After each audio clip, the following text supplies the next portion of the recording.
I'm Marcus. I'm Noah. And this is the Arts District.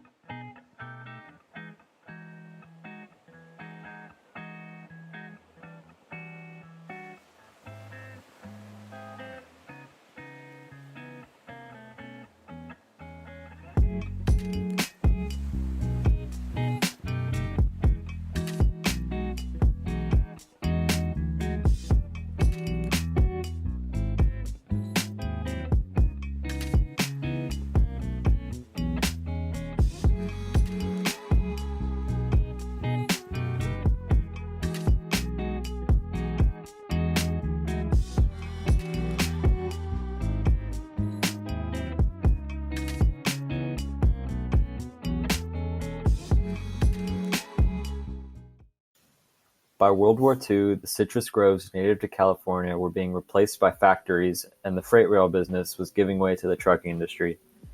The area had taken on an industrial character that was growing seedy around the edges. Over the next 20 years, many of the independent small manufacturers had either been absorbed by larger competitors, grown too big for their quarters, or simply failed, and an increasing number of vacant warehouse and former factory spaces contributed to a dingy, decaying urban environment typical of many aging big American cities of the era. In the 1950s, many manufacturing companies moved overseas or were overtaken by larger manufacturing companies, resulting in vacant buildings and the lowering of property values. Artists struggling to pay rent in the city started moving to the Arts District in the late 1960s and early 70s. Before 1979, the Arts District buildings had been zoned for industrial use only. It wasn't until 1979 that the state of California passed a live-work legislation, and in 1981, the city passed the Artists in Residence Bill. This allowed artists to live legally in the areas that could no longer be used for industrial use as long as they obtained a business license. These factors led to a lower level of crime and gang presence and the ultimate urbanization of the area, attracting more and more people with its cheap rent and interesting environment.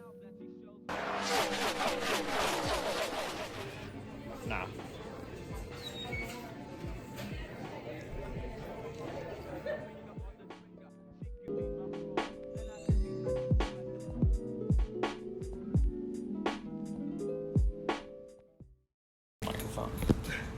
Alrighty. Ready? I'm already filming. Cool. So, yeah. How long have you been working here? I've been working here since September of last year. Wow. I don't want to do the math, so six, 7 months. Yeah, it makes sense. So, have you noticed any specific changes in the past few years? Yeah, I mean, in the past couple of months, for example, they just built this whole track of luxury housing down on Santa Fe. And I mean, it's cool and all, but nobody's moving into it because it's really expensive to live in. Also, when people come in here, and we get a lot of tourists now, which is weird because this establishment, for example, speaking of gentrification, was originally one of the most iconic punk bars on the west coast of America. Wow. Yeah, so Nirvana played here, Black Flag, Sonic Youth, David Bowie, and when they were playing here, people didn't come down to the Arts District because it was really dangerous, and it was a shithole. Don't know if I was supposed to say shithole, but we're gonna go. It works. And so now it's people come here because they think it's cool and they think it's trendy, and they call it the New York of Los Angeles, and I'm just go home. But it's really hard directing people to places that they want to go to in the Arts District now, because things are shifting so quickly that when you look up places on Google Maps, it's a bunch of abandoned buildings, and now it's a Salt and Straw and a Shinola, and you're just oh yeah, look for this abandoned building, but it's not abandoned anymore. Yeah, so like you said, it used to be kind of dangerous around here. Do you think that maybe the influx of more people and even artists, do you think that kind of lessened the dangerous factor? I mean, the artists have been here since the 80s, the 70s, 80s. So they've always been here. I think people came out and they thought it was the art was cool, they oh my god, I feel even in the early 2000s, that's when it started to shift. And that's when like street art was starting to become a real thing. You know, before somebody came up with the term street art, it was just graffiti. So now that it's cool to like tag, everybody's like, oh my god, there's murals on the wall down here. For example, this building across the street, there were families that lived in that building for like over 40 years. There was a family that lived on the top floor. They raised all their kids, their entire family there, and they lived there for like 40 years. And recently a new family purchased the building, kicked everybody out. And they haven't touched it. It hasn't been touched. I mean, they filmed an episode of Ballers in it last week, which was kind of cool. It's like Ballers.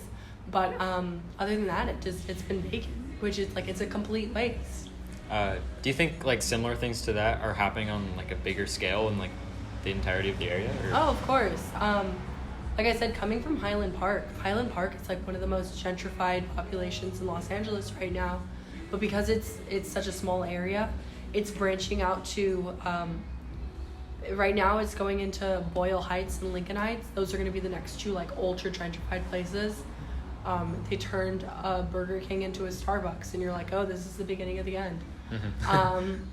But it's like, it's starting that way and it's moving in, which is kind of scary because downtown LA has become really popular recently. A lot of people are moving to downtown. They just built a stadium right outside of downtown, like a soccer stadium. And my friend was explaining to me that they have a whole bunch of like low-income community housing right across the street, and they're kicking all those families out to turn those into luxury apartments for people who want to go to the soccer stadium. I'm like, where are all these families gonna go? Yeah. Jesus. So sad. So it is. I can kind of already get the feel from what you're saying, but so do you think that like gentrification in general is like cannibalizing this area? I would say so. I mean, gentrification, it does have its pros and cons. It does make for a safer community. It does bring a lot of money into a community, but from what I've noticed of gentrification, it really like destroys the sense of culture in a space. Yeah, totally. So there literally like aren't any artists that live in the arts district anymore because they can't afford to live here. And it's like, why? It's just, it's just really sad, you know? I mean, I have a bunch of like musician friends that live here, and they live not in this area of the arts district, but there's like warehouses out on that end. So now like young people are like renting out warehouses and just living in these like warehouses. But yeah, it's people who were originally here in the 80s can't afford a Shinola store, you know? Wow. So since like all these artists are like moving out of the arts, I don't know where they're going. Yeah, okay. So where's the art? Do you think that's kind of like spreading gentrification to other areas, or is it just like lessening? I think the idea of, I don't think the artists are spreading the gentrification. I think it's more like mainstream media and stuff like that. So for example, in Highland Park, Vogue did an article on like the top 10 places to go to in Highland Park. I got a little upset and I wrote a very heated email back to them about it because it was like all these establishments that had been around for like 5 months. So it's like the idea that like, oh, this is a hip and trendy place. Like it's bringing people who literally would have never stepped foot over here into the area. And I mean, this area used to be just a bunch of like warehouses and like there were a lot of like truck industries that would like have their shipping down on Santa Fe and stuff like that. Nobody wanted, you used to have to pay a homeless man $5 to park your car on the street so he wouldn't destroy your car. Wow. Just like, what happened? That's real. All right, well, I think that's perfect. Thank you very much. I'm Hudson, by the way. I'm Haley. Nice to meet you. Nice to meet you. Hopefully your project goes good. Yeah, sorry you had to do this while you're sick. No, it's okay. I have to be at work, so all right. We're just seeing how far my voice can go. Awesome. Well, thank you very much. After our interview, we scoped out a local German bratwurst restaurant. The menu included many different cultural interpretations of bratwurst, even featuring a rattlesnake sausage.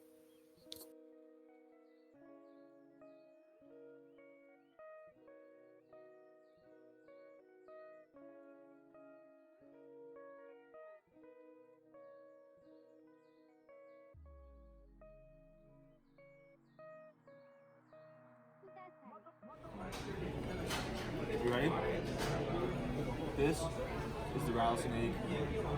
Wait, no, hold on, stop. Are you ready? Okay. This is the rattlesnake hot dog.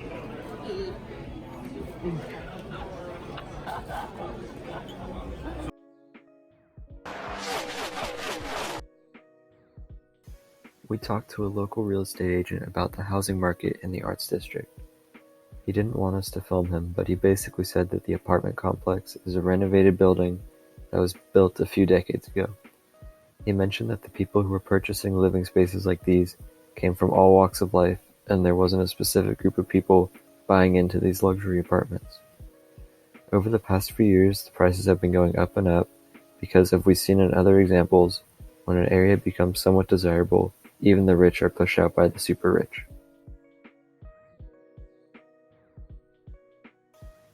After the open house, we decided to search the Arts District for its most interesting murals.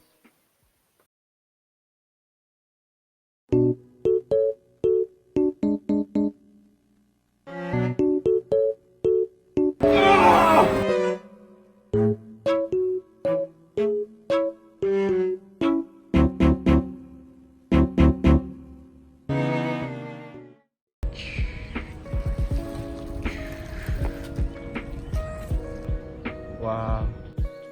Based on our time spent in the Arts District, we noticed that people have been seeking authenticity through many different mediums.